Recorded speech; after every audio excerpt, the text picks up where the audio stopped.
This is Professor Henry M. Bwise, your tutor of research methodology. Today, I want to carry you through a step-by-step guide to making your conceptual framework.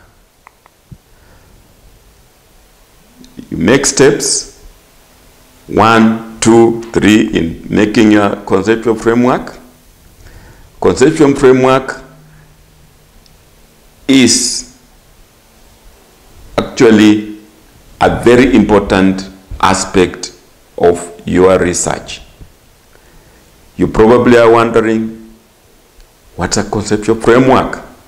How do I prepare one? These are questions that linger in the minds of any newcomer to academic research. Conceptual frameworks are all about variables. The conceptual framework lies within a much broader framework called theoretical framework, which consists of research from previous literature that defines your study's core theory and concepts. A conceptual framework is your understanding of how variables in your study connect with each other.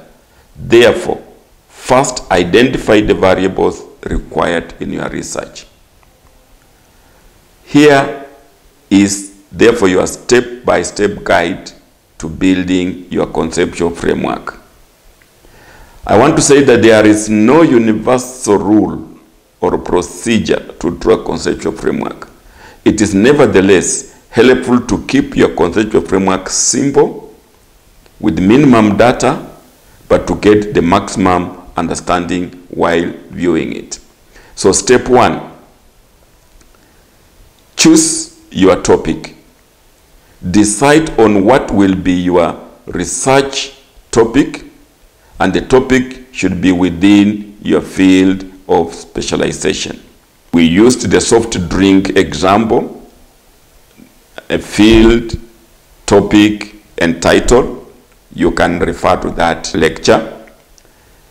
You can see we are still, if you remember, we did a field is broad, a topic is less broad, and a title, as those cycles show, is the focus of your research. Let's again go now to step 3. In step 3, you will carry out your literature review. Really, before you start your own research, you must understand what research has already been conducted in your topic. Yours should be new research that helps to advance your field of study. Therefore, literature review will help you here. In step 4, isolate the important variables. Identify the specific variables described in the literature of step 3 and figure out their relationships.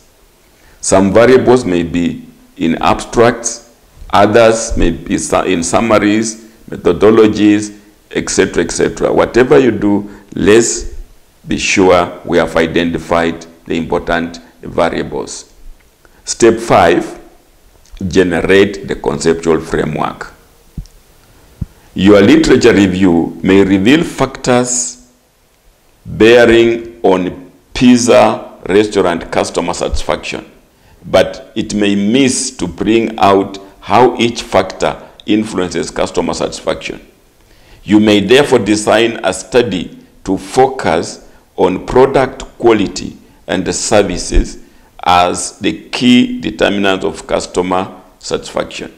Hence, you generate a conceptual framework where pizza taste is a factor, service speed is a factor, waiter courtesy is a factor towards customer satisfaction.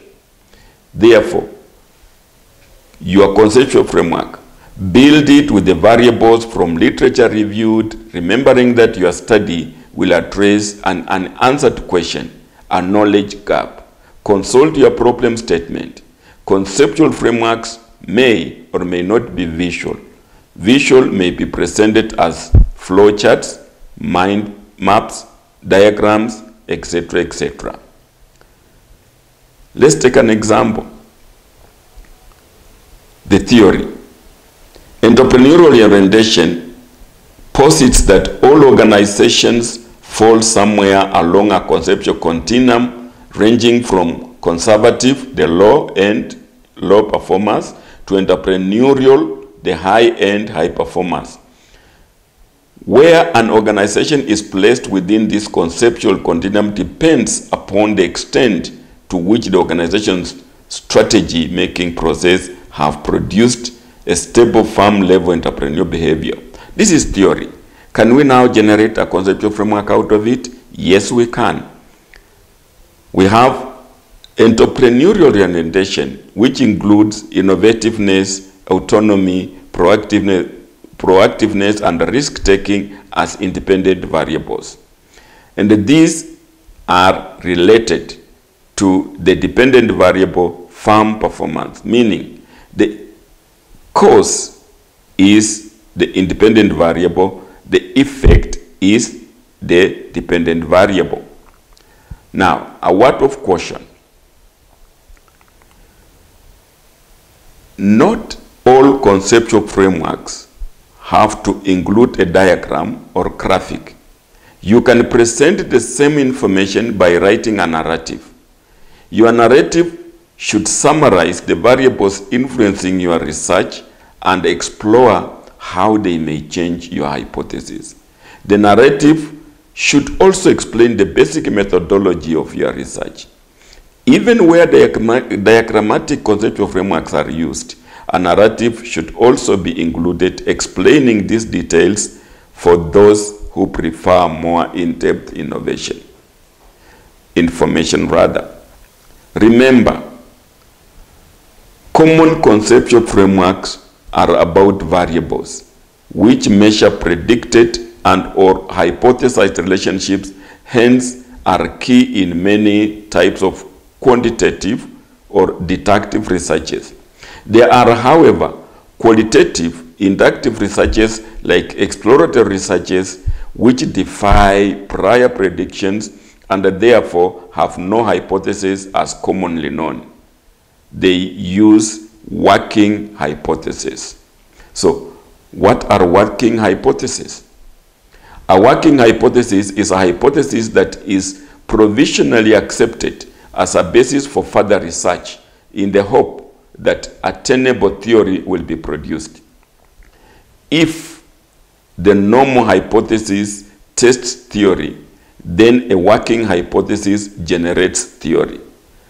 Since a working hypothesis is usually employed in a new area of study or with highly complex questions such as those that emerge when trying to integrate a policy intervention, i.e. social protection policies, it usually employs qualitative methods such as interviews, focus group, participatory research, etc., etc. Now, this was captured from a Century Dictionary supplement of that year, 1909. It says, a working hypothesis is a hypothesis suggested or supported in some measure by features of observed facts from which consequences may be deduced, which can be tested by experiment and spatial observations, and which it is proposed to subject to an extended course of such investigation with the hope that even should be hypothesis thus be overthrown or theory. When should you use a working hypothesis?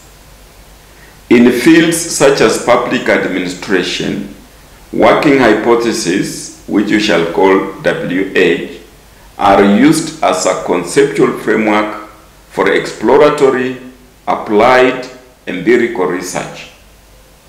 Research projects that use working hypotheses use a deductive reasoning or logic of inquiry.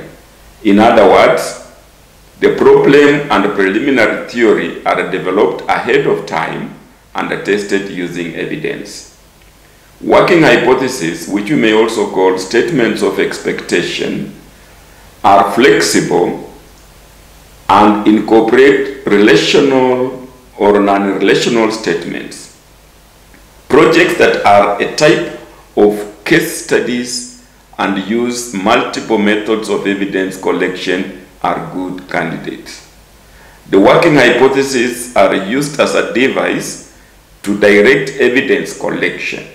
As a result, working hypotheses are generally organized using sub-hypotheses which specify in more detail the kinds of data of evidence needed to support the hypothesis. So, when should you again use a working hypothesis? When doing exploratory or interdisciplinary research projects, meaning those addressing interdisciplinary policy problems, you may want to use working hypothesis. This is because exploratory research seeks to generate theory or hypothesis, while interdisciplinary projects bring together existing models and knowledge from diverse fields. Working hypotheses are useful for bringing together this knowledge for investigation. It is also the case for very practical research questions which are often needed in public policy. There might be very little practical knowledge on the field, but very significant theoretical knowledge or knowledge from similar cases that might be useful. Working hypothesis is a way to bring all that knowledge to play into a very concrete and practical research question. Let's have an example. The government of Kenya introduced free primary education in the year 2003 under the free primary education policy. The effectiveness of this policy in terms of achieving the aims of free primary education is not known. A researcher sets out to undertake a study to analyze the effectiveness of the policy relating to free primary education. Evidently, the research will trace the development of free primary education and its outcomes. This is largely an exploratory study. The assumption is that no other study has ever been done, hence very little or nothing is known. The researcher may have a choice of hypotheses to make, one of them being the more government programs have been congruent with the free primary education policy, the more effectively they would have achieved the goals of free primary education. This hypothesis is used as a foundation tool for the research process, and it is not meant to be proven right or wrong. It is an educated guess or assumption to start research. Its intent is to help the researcher organize his work by connecting ideas in different steps. Let's take another example, a research question. Why are there large fluctuations in the abundance of some forest insects? Note that this is an exploratory study calling for working hypotheses as shown. 1. The population cycle due to delayed density-dependent feedback from specialist predators. 2. The population cycle due to delayed density-dependent feedback from inducible plant defenses. 3. The populations fluctuate due to density-independent effects from climatic variation. 4. The populations fluctuate due to density-independent variation in host quality, natural enemies, mutualists, or predators. The working hypothesis has a golden R-squared rule, meaning return and revise. As you begin your research, you may find that certain elements of your conceptual framework no longer work. You may discover new variables. You may find additional research that challenges your own theory. You should return to your framework and revise it as necessary. The document or the project proposal document is not fixed in stone. It should be considered an adaptable guide as you work through your thesis. It should be seen as a partner to your thesis and should be updated as necessary. That is the meaning of using working hypothesis. Thanks for watching and listening. I train, consult, and research. You can contact me using all those avenues: the email, the Twitter, the Facebook, the YouTube, etc. Thank you once more, and I hope it helped.